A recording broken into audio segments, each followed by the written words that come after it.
এই শহর কলকাতায় প্রতিবাদ করে ফের আবার এক দম্পতি আক্রান্ত। শোভাযাত্রা থেকে বোম ছুড়ে মারা হয়েছে, আবার সন্তানের সামনে তাদের মারধর করা হয়েছে। অভিযোগ, বাড়ি ঢুকে শ্লীলতাহানি করা হয়েছে। গড়িয়ার ঘটনা, সরাসরি আমার সঙ্গে রৌনক রয়েছে, বিস্তারিত জানতে চাইবো। রৌনক,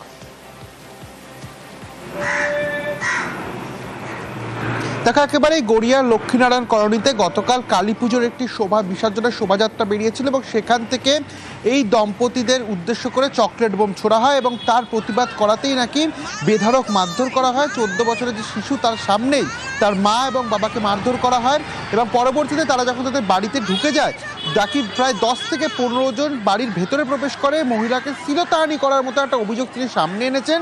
যদিও গতকালই ঘটনাস্থলে নেতাজিনগর থানা পুলিশ পৌঁছে তাদেরকে উদ্ধার করে এমআর বাঙুর হাসপাতালে নিয়ে যায়। কিন্তু আরও একটি বিষয় পুলিশ সূত্রে আমরা জানতে পারছি যে এই দম্পতির তরফ থেকেও নাকি বাজি ফাটানো হচ্ছিল। দুই গোষ্ঠীর মধ্যে একটা সংঘর্ষ তারা জড়িয়ে পড়ে এবং এই গোটা ঘটনাকে ঘিরে কিন্তু এখনো পর্যন্ত থানায় কোনো লিখিত অভিযোগ দায়ের করা হয়নি। কিন্তু এই দম্পতির অভিযোগ, তাদের উপরে বেধড়ক মারধর করা হয় এবং মহিলার যে অভিযোগ তাকে শ্লীলতাহানি করা হয়, এমনকি ধর্ষণেরও হুমকি দেওয়া হয়। কেন এই ঘটনা? কারণ তারা বাজি ফাটানোর প্রতিবাদ করেছিল, তার জন্যই তাদের ওপর এরকম একজন দুষ্কৃতীরা চড়াও হয় বলে অভিযোগ করা হচ্ছে। কিন্তু এখনো পর্যন্ত নেতাজিনগর থানায় কোনো রকমভাবে লিখিত অভিযোগ করা হয়নি। অতনু, ধন্যবাদ। একটা বড় সাইজের একটা চকলেট বোম নিয়ে ছুঁড়েছে, সেটা এসে আমার পায়ের কাছে পড়েছে। আমি শুধু ওকে বলেছি বলার মধ্যে যে ভাই এরকম করে কেন ছুটছিস, সেইভাবে আমারও লেগে যাবে। হঠাৎ দেখছি কতগুলো ছেলে এসে চড়াও করেছে আমার উপরে, এসে আমাকে মারধর, ধাক্কাধাক্কি, কেউ গলাটা পেছন দিক থেকে এসে এরকম করে টিপছে, মেরে মুখের অবস্থা এরকম করেছে, এখানে নীল শিটে ঠোঁট ফাটিয়ে দিয়েছে, ফেলে দিয়েছে, ফেলে আমার পায়ের উপরে লাথি, কোমরে লাথি, পিঠে লাথি, যা তা করেছে আমার সাথে। তারপরে আমাকে আমার হাজবেন্ড যে বাঁচাতে গেছে, দেখুন ওকে এরকম আঁচড়ে উচড়ে পুরো গলা ধরে কেটে দিয়েছে ওকে। আপনাকে রাস্তা ফেলে মেরেছে? একদম একদম আমার ঘরের সামনে। ধর্ষণের হুমকি দেওয়া, এরকম কোনো ধর্ষণের হুমকি? আমি কে বলেছে এটা, কি বলা হয়েছে? যেই ভিডিও দিয়েছি ওটার মধ্যে ওরা ডিরেক্ট বলছে, নিচ থেকে যখন ঘরে ঢুকে গেছি আর পাচ্ছে না, তখন নিচ থেকে অনেক ওদেরকে ডেকেছে যে বেরিয়ে আয় বেরিয়ে আয়, এই সমস্ত ঠিক না। নিচ থেকে বোম ফেলছে, নিচ থেকে ইট ফেলছে, নিচ থেকে জলের বোতল ছুটছে, এগুলো সমস্ত আমার কাছে ভিডিও আছে। উলুবেড়িয়ায় জুনিয়র ডাক্তারকে মারধর, ধর্ষণের হুমকি, এবার সিনিয়র ডাক্তারদের প্রতিবাদ। পেন ডাউন, 9টা থেকে 12টা 3 ঘন্টা পেন ডাউন করে তাদের প্রতিবাদ। সন্তু রয়েছে আমার সঙ্গে। সন্তু, পরিষেবা কোনোভাবে ব্যাহত হচ্ছে না তো? কিভাবে তা সামলানো হচ্ছে?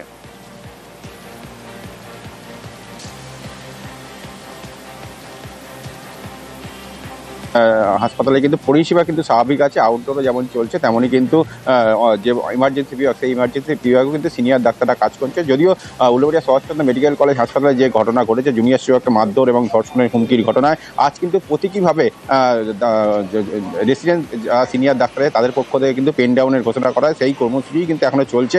তারা প্রতীকীভাবে এই অবস্থান বিক্ষোভ করছেন, কিন্তু পরিষেবা হাসপাতালের যে আউটডোর বা ইমার্জেন্সি পরিষেবা, সেই পরিষেবা কিন্তু স্বাভাবিক আছে।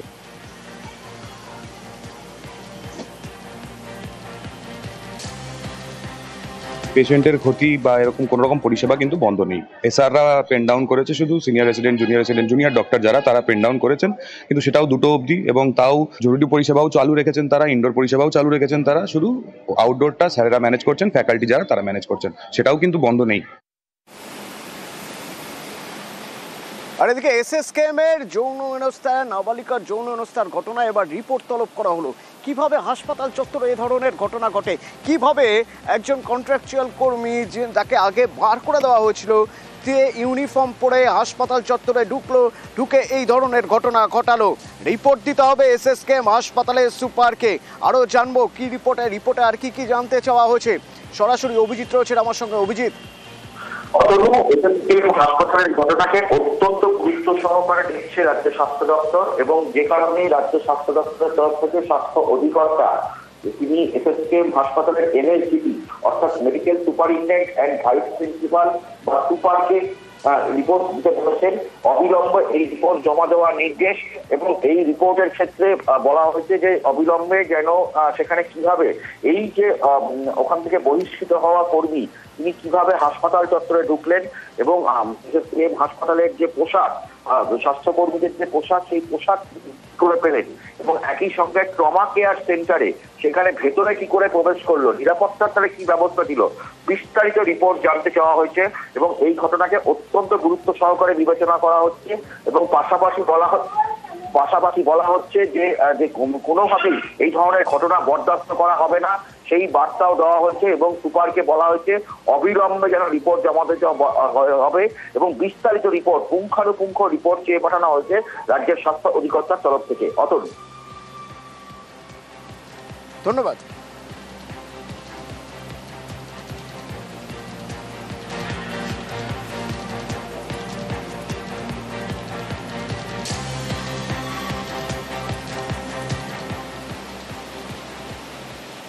দক্ষিণ দমদমের বেদিয়াপাড়ার খবরে প্রথমে নজর রাখতে হবে। 2 দিন হয়ে গিয়েছে সেই যে পেট্রোল জ্বালিয়ে পুড়িয়ে মারার চেষ্টা হয়েছিল, এখনো পর্যন্ত কারা করলো তাদের তো খুঁজেই পাওয়া যাচ্ছে না।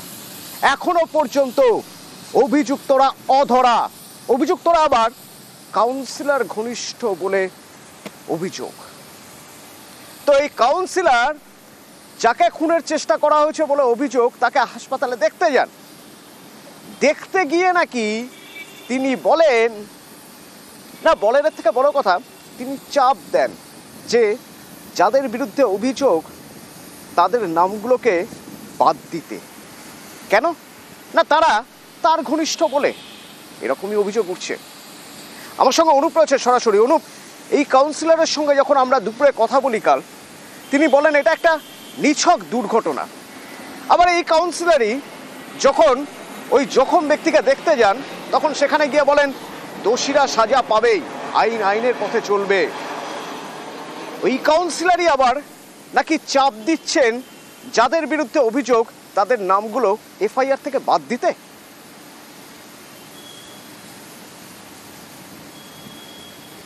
তাও তার যে বক্তব্য, কাউন্সিলর তার বক্তব্যে কিন্তু একাধিক রকম কথোপকথন উঠে আসছে। প্রথমবার তিনি কিন্তু বলেছিলেন নিছকই দুর্ঘটনা শুধুমাত্র, তার পরবর্তী ক্ষেত্রে তিনি বলছেন তিনি হাসপাতালে যে আহত হয়ে রয়েছে রঞ্জিত কর্মকার, তাকে দেখতে গিয়েছিল। কিন্তু দেখতে যাওয়ার পরবর্তী ক্ষেত্রে বলা হচ্ছে যে সেখানে যারা অভিযুক্ত তাদেরকে কিন্তু বলা হচ্ছে যে গ্রেপ্তার করতে হবে। সেক্ষেত্রে কিন্তু এখানে যে তার যে বারবার যে ভোল বদল বা কথার বা পরিবর্তন, সেই বক্তব্যের পরিবর্তন নিয়ে কিন্তু একাধিক প্রশ্নচিহ্ন উঠছে। তার কারণ অভিযুক্তরা বলা হচ্ছে, পরিবারের পক্ষ থেকে অভিযোগ করা হচ্ছে যে গতকাল একবারে কাউন্সিলর মৃন্ময় দাস তিনি আরজিকর হাসপাতালে গিয়েছিলেন, নির্দিষ্ট টাইমের পরেই তিনি গিয়েছিলেন, এবং সেখানে গিয়ে কিন্তু রীতিমতো চাপ দিচ্ছেন বলে এমনটা পরিবার অভিযোগ করে।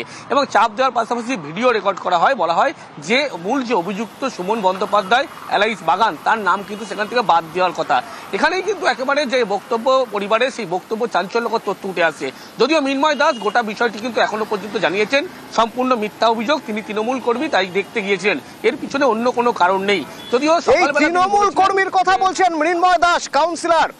অনুপ, এই মৃন্ময় দাস তার ব্যাকগ্রাউন্ড যদি আমরা চেক করতে যাই, তার ব্যাকগ্রাউন্ড সম্পর্কে এলাকার মানুষের কাছে যদি খোঁজ করতে যাই, তিনি আজ তৃণমূল কর্মীকে দেখতে গিয়েছেন। আর একটা সময় ছিল যখন এক তৃণমূল কর্মীকে তিনি এমন বেধড়ক পিটিয়েছিলেন, পরে নাকি তিনি বিজেপিতে যোগ দিয়েছিলেন। কে তিনি, কবেকার ঘটনা?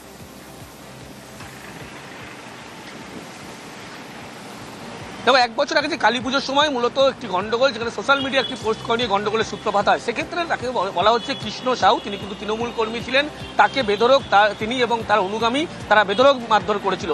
এরপরে 30 দিন তিনি আরজিকর হাসপাতালে ভর্তি ছিলেন। পরবর্তী ক্ষেত্রে ভয়ে তিনি কিন্তু একেবারে সেই তৃণমূল ছেড়ে বিজেপি কর্মী হিসাবে বিজেপিতে যোগদান করে। কিন্তু এই যে প্রশ্ন উঠছে এই নতুন বরন্তনা, এর আগে থেকেও একাধিকবার এই গন্ডগোলের সূত্রপাত হয়েছিল। এখন যে বলা হচ্ছে তৃণমূল কর্মী দেখতে তিনি হাসপাতালে গিয়ে, কিন্তু 1 বছর আগে এই কৃষ্ণ সাউ তৃণমূল কর্মী যখন তিনি ছিলেন, তাকে মারধরের অভিযোগ উঠেছিল। অভিযোগ ছিল সোশ্যাল মিডিয়ায় কোনো পোস্ট করা নিয়ে গন্ডগোলের সূত্রপাত, কিন্তু এই নিয়েই মারধর এবং 30 দিন টানা হাসপাতালে ভর্তি ছিলেন। পরবর্তীতে তিনি দাবি করছেন ভয়ে রাজনীতি ছেড়ে দিয়ে পরবর্তীতে বিজেপিতে যোগদান করেছে। যদিও এই যে গোটা ঘটনা, সেই ঘটনা কিন্তু কাউন্সিলর মৃন্ময় দাস তিনি অভিযোগ অস্বীকার করেছেন। তিনি বলছেন যে একেবারে বিরোধীরা এই দায় চাপানোর জন্য এই সমস্ত অভিযোগ করছে, সম্পূর্ণ মিথ্যা অভিযোগ, এর সঙ্গে কোনো তার যোগসূত্র নেই। যেহেতু একটি ঘটনা এই কাউন্সিলর মৃন্ময় দাস প্রথমে আমাদের বলেছিলেন নিউজ 18 বাংলার সঙ্গে কথা বলতে গিয়ে যে এটা নিছকই দুর্ঘটনা, হয়তো এই গাড়ি থেকে বাইক থেকে ওই বাইকে পেট্রোল নিতে গিয়ে সে সময় কেউ হয়তো সিগারেট বিড়ি খাচ্ছিল, তা থেকে আগুন ধরে গেছে। সেই তিনি আবার হাসপাতালে দেখতে গিয়ে বলছেন, মানে পরিবার অভিযোগ করছে, তিনি নাকি সেখানে বলছেন গিয়ে যে তার যে ঘনিষ্ঠ সুমন, সেই সুমনের নামে যে অভিযোগ আছে সেই অভিযোগ যেন সরিয়ে দেওয়া হয়, অভিযোগ যেন সুমনের নামে না হয়। কেন? সুমন তার ঘনিষ্ঠ বলে। আবার পরবর্তীতে তিনি বলছেন না, আইনের পথে চলুক, যে দোষী সে শাস্তি পাবেই। এসব ওখানে আমি গেছিলাম, আমি তাকে দেখে এসেছি। সে আমার পুরনো লোক, আমার সাথে কাজ করতো আগে, অনেক আগে, এবং সে আবার তার কাছে গেলে সে আবার বিবৃতি দিয়ে দেবে, আমার কথা বলবে যে আমি কেমন লোক বা আমি কারোর নাম তোলার জন্য তাকে বলেছি কিনা সে সম্পূর্ণ বলে। আমি কেন বলতে যাব? পুলিশ ইনভেস্টিগেশন করে যাকে যাকে দোষী সাব্যস্ত করবে তাকে চরম শাস্তি দিক। দেখো, অভিযোগটা পুরোটাই মিথ্যে, বাজে একটা রাজনীতির গিয়ে, এটা এখানে রাজনীতির কোনো সম্পর্কই নেই এখানে। এরা একসাথে সব পুজো করেছে, রাত্রিবেলা সব ভাসান দিয়ে ফেরার পথে বাইকের কাঠ তেল শেষ হয়ে গেছে, এক বাইক থেকে আরেক বাইকে তেল ভরতে গিয়ে সব সিগারেট খাচ্ছিল, সবাই মদ্যপ অবস্থায় ছিল। তারপর ওই ছিটে গিয়ে তার পিঠে পেট্রোল হলে একটুখানি সিগারেটের ধোয়াতেই পেট্রোল লেগে যায়, তার পিঠটা পুড়ে গেছে। এটা অ্যাক্সিডেন্টলি ঘটে গেছে। কলোনির ছেলেরা সাধারণত সবাই তৃণমূলের ছত্রছায়ায় থাকে বা তৃণমূল সংগঠন করে। এই নিয়ে রাজনৈতিক রং কিছুজন লাগাবার চেষ্টা হচ্ছে, এখানে কোনো লাভ হবে না, এখানে কোনো রাজনৈতিক রং নেই। 6 ঘন্টার মধ্যে বয়ান বদলে গেল। একরকম কথা বলছেন, প্রথমে দুর্ঘটনা, কাউন্সিলর তিনি খোঁজ খবর না নিয়েই বলে দিলেন তাহলে প্রথমে দুর্ঘটনা, নাকি কোথাও একটা কিছু ধামাচাপা দেওয়ার চেষ্টা করছিলেন। অভিযোগ তার বিরুদ্ধে রয়েছে, তার ঘনিষ্ঠদের নাম যাতে বাদ যায় অভিযোগ থেকে, সে চেষ্টাও নাকি তিনি করেছেন, তার বিরুদ্ধে অভিযোগ। পরিবার আরও অভিযোগ করছে, মূলত দুজনের নাম, খুব নির্দিষ্টভাবে দুজনের নাম করছে পরিবার। কারা তারা? সুমন এবং সুশান্ত। 11 নম্বর ওয়ার্ডের তারকনাথ কলোনির ঘটনায় দুজন অভিযুক্তর নাম বলছে ওই পরিবার, সুমন এবং সুশান্ত। এই দুজনই কাউন্সিলর মৃন্ময় দাস ঘনিষ্ঠ বলে পরিচিত। বিবশভাবে পুড়ে গেছে, পুড়ে যেতে ওকে হসপিটালে নিয়ে গেছে, নিয়ে যেতে সঙ্গে সঙ্গে ভর্তি নিয়েছে। পেট্রোল ঢেলেছে, এবার পেছন দিয়ে ঢেলেছে, এবার বলছে ইয়ারকির মাধ্যমে সামনে পুড়বে, পেছনে পুড়বে কি করে? তাহলে এরকম আগুন ধরিয়ে দিয়েছে ওরা। সুমন ব্যানার্জি, সুশান্ত দাস আর সাগর, এরা পাড়ারই ছেলে, আমাদের পাড়ারই ছেলে। রাজনৈতিক তৃণমূলে সব। মৃন্ময় দাস কাউন্সিলর আমাদের বাড়িতে একবারও আসেনি জিজ্ঞাসা করতে যে পেশেন্টটা কেমন আছে বা কি হয়েছে না হয়েছে, কি করে হয়েছে, কিচ্ছু জিজ্ঞাসা করতে আসেনি।